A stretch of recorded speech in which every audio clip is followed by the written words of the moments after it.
Mais regarde. Oh. Oh. Y'a pas. Tu me regardes. Oh. Vraiment, l'école, c'est pas facile. Non, c'est pas facile. Non, pour nous, comme ça, nous, on a duré à l'école, mais on a fait toutes les classes. Mais le problème avec nous, c'est que nous, on n'a pas eu de diplôme. Ça, nous, on reconnaît. On n'a pas eu de diplôme. On a fait les hautes et les grandes études. Voilà, on n'a pas eu de diplôme. Ça, c'est pas un problème. Mais je vous assure, quand j'étais en classe de troisième, mon voisin de classe, tous les Djibril. Non, Djibril, il vaut rien. Mal. Eh, Djibril, pardon, hein, si tu m'entends et puis tu m'écoutes là, pardon, je n'ai pas de problème avec toi, mais il faut raconter les choses vraies. Voilà, c'est à cause de ça que je raconte. Sinon, je n'ai pas de problème avec toi. Hein. Si tu me vois, pardon, il faut me laisser passer. Non, Djibril, il vaut rien mal. En classe de troisième, on lui demande Djibril, A plus B au carré égale à quoi? Djibril dit, mais, voisin, toi-même, tu sais où? Affaire d'école là, c'est pas trop mon truc, tu vois un peu non? Moi mon truc c'est le business, j'aime les ken, tu vois non? Les vrais oui, tu comprends un peu non? Voilà, des petits gris-gris quoi là, voilà, c'est ça moi c'est un jaillet. Sinon votre affaire des papiers, les CV là, moi c'est pas trop dedans, tu vois non voisin? Donc vu ces nombreux résultats médiocres, ses parents disent Djibril, 1. Tu vaut rien mal, et de 2, tu nous fatigues, tu nous épuises financièrement. Ce qu'on va faire, l'argent on prend pour te scolariser là, on va faire une petite boutique au quartier si tu vas gérer. Comme ça, comme tu aimes le business, tu vas faire tes business avec l'argent que tu vas gagner comme bénéfice. Marché conclu, Djibril a accepté. Voilà, on ouvre la boutique. Au bout de 3 mois, Djibril trouve que, bon, les bénéfices ne sont pas ça. C'est vrai que ça rentre, mais il n'est pas fier. Il veut avoir beaucoup. Donc, vous savez, qu'est-ce qu'il fait? Il s'en va payer un singe. Et il forme le singe à son image. Comment il fait? Il prend le singe, il met le singe sur le comptoir. Et quand tu viens faire ton achat, s'il doit te donner ta monnaie là, il dépose ça sur le comptoir. Le temps que toi tu vas prendre monnaie là, le singe qui est à côté, il a pris, puis il a avalé. Quand tu veux parler, dis, mon frère, il faut régler avec lui. S'il t'a donné, c'est ça. S'il t'a pas donné, c'est pas mon problème. Ah, il faut causer avec lui. Voilà, s'il t'a donné, il faut prendre. Donc toi aussi, quand tu regardes c'est un animal, tu vas parler avec un animal, il va te dire quoi? Donc tu laisses.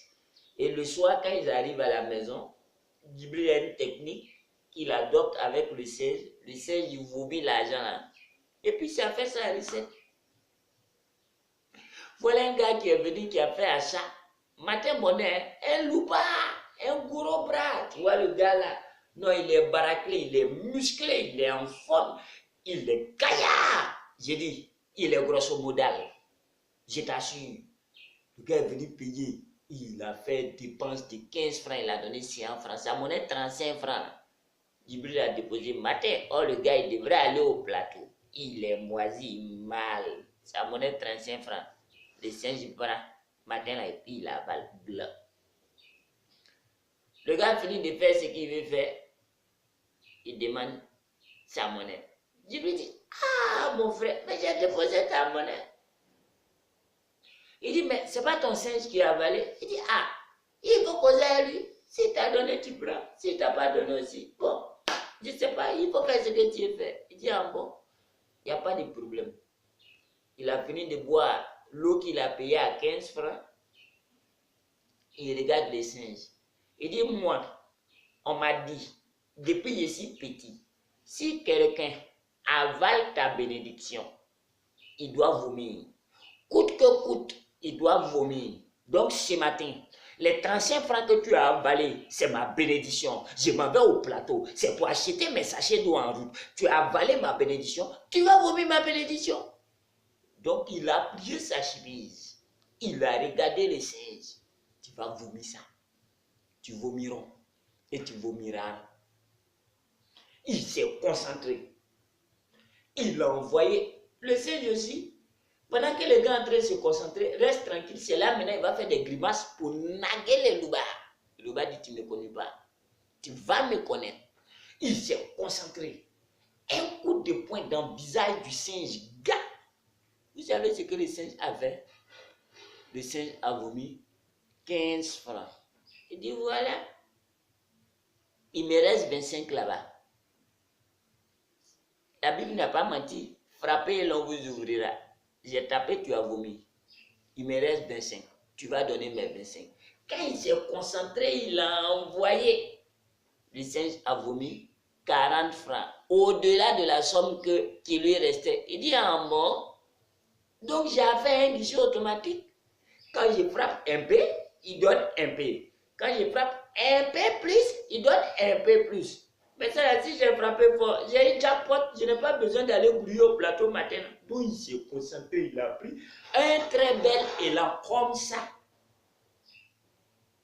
Et puis il venait tout droit vers le singe. Quand le singe a vu déjà les deux premiers coups l'ont déjà mis KO. Quand il a vu le troisième coup venir, je vous assure, le singe s'est mis à crier. Cette fois-ci, ce n'est pas une affaire de grimace, c'est le vrai cri. Il crie et puis il fait le signe. Et puis tu entends de sa bouche, je vous assure, c'est la première fois que j'ai vu un singe parler à un homme. C'est fini, il n'y a plus rien. À cause de ta volée tracée, frère, tu as cassé ma bouche. Il n'y a plus rien, il n'y a plus rien. En tout cas, n'avalez pas la bénédiction des gens. Sinon, vous pouvez vous prendre des coups par surprise. Que Dieu vous blesse. C'était votre serviteur, le général Gédéon. Au revoir.